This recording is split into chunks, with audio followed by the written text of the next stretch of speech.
Mais Mélanie Dedigama, tu n'as pas eu l'opportunité réellement de la connaître. Pas T'as pas eu eu, le temps en fait. pas eu, pas eu, T'as pas eu pas le temps parce que eu. ça n'a pas du tout plu. On l'a vu à Hilary et aux filles parce que au moment du tournage, c'est plus le cas aujourd'hui, mais au moment du tournage, elles étaient comme ça, très soudées, comme des membres d'une Très famille, soudé. et elles se sont toutes rebellées contre toi. Et je crois que c'était quand même très violent. Hein. C'est ce que tu m'as dit en Ah off. ouais, Hein. ouais, ouais. Ouais, j'en ai pris plein la gueule, donc connard, tout ça, mais bon, ça on me le dit souvent dans la vie en général, donc ça me touche même plus. Mais ouais, elle est hyper soudée et du coup, j'ai même pas pu apprendre à connaître Mélanie parce que justement, elle était sur la défensive. Le fait que voilà, que j'ai joué sur plusieurs tableaux et donc voilà. Bon, je savais à partir du moment quand à la cérémonie du crush, je savais à partir du moment où je faisais ce choix-là, je savais que j'allais partir. Ah, tu en étais convaincu. Ouais, j'en étais convaincu. Qui t'en a mis le plus plein la gueule, Mélanie, Hilary ou Aurélie? Bah, il arrive. Hilary.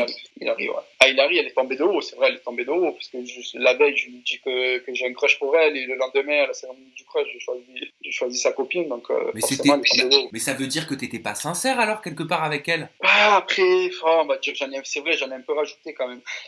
J'en ai un peu rajouté, mais après, c'est bon, hein, j'aime plaire, j'aime séduire, comme ça fait partie du jeu de séduction. Ce que tu veux dire, c'est que t'es Et, comme ça dans ta propre vie. C'est ce que tu fais ouais, aussi. je suis comme ça. C'est vrai, dans la vie, je me lasse vite des choses. Je me lasse vite des femmes. Mais on va en J'arrive parler. On va en parler. Ton profil amoureux, mesdemoiselles, attendez quelques instants. Ça vient juste après. D'abord, je voulais qu'on parle d'Aurélie d'Autremont parce que tu m'as dit que vous aviez eu un bon feeling pas. Ouais, et que tu étais ouais, déçu de ne pas avoir pu apprendre à mieux la connaître. ouais. Ouais, voilà, on va encore me prendre pour un goujat. Non, mais c'est vrai, ouais. Ben, parlons d'Aurélie maintenant. Non, c'est vrai, Aurélie, c'est une belle femme.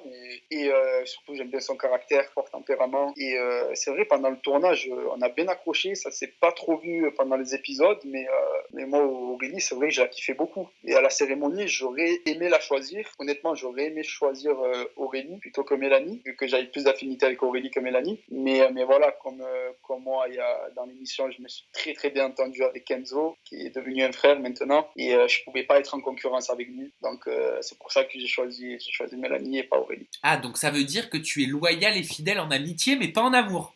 Mais pas en amour. Non, les frères avant les femmes. T'as toujours fonctionné comme ça. Toujours. Pourquoi? Parce que les frères ça reste et les femmes ça passe? Mais jusqu'à présent, ouais. Les frères sont restés et les femmes, ben, elles ont défilé. Tu t'es jamais embrouillé avec un de tes potes pour une meuf? Du moins, ça m'est arrivé, mais du moins, je privilégie mon pote et la meuf. Je ferais plus confiance à mon pote et une meuf. Ton pote Enzo m'a confié Ouais. qu'Aurélie d'Autremont, là ça y est il sourit là, il est content, il a envie de savoir ce que son pote il a dit. Il m'a confié que Aurélie... Fais gaffe à ce que tu dis. Non, t'inquiète. Il m'a dit qu'Aurélie d'Autremont se comportait Ouais. vraiment comme la leader du groupe et que toutes les filles et certains princes avaient peur d'elle. Et Ouais, quelque part la suivaient un peu comme des moutons. Est-ce que t'es d'accord avec ce que ton poteau a dit? Ouais, c'est vrai. C'est vrai qu'il ouais, vraiment, Aurélie, c'était le patron, tout simplement. Quand il y avait des décisions à prendre, c'est elle qui prenait la décision et à côté de ça, tu avais les autres princesses qui les suivaient. Mais pourquoi? Pourquoi, je sais pas, dû à son caractère ou je sais pas du tout. Mais ouais, c'est vrai que c'était le boss, hein. Aurélie, c'était le boss.